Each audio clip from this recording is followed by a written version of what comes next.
Welcome back to the channel. Today we have two very different flies with two very different outcomes. Let's check out fly number one. I found this dude just wandering around the fly traps, and straight away he almost gets caught without even setting any trigger hairs off. Anyway, as you can see, he's got some sort of crazy dent in his eye and he looks rough, and that's probably why he's after the sweet nectar on the fly traps.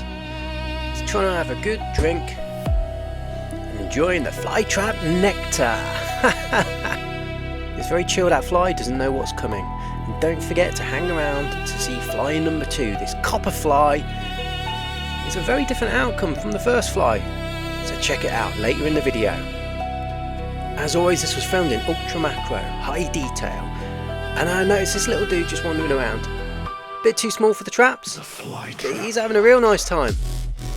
Anyway, here we go. Surely this must be it.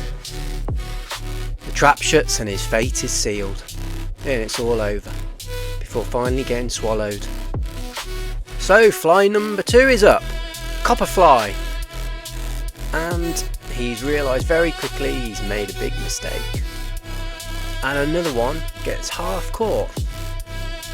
This is a very different type of fly with a very slippery body, and it's a bit more powerful, so it's looking more hopeful. This little fly, the first fly is currently being dissolved and digested, but this one is lucky, and you can see the shininess of his shell.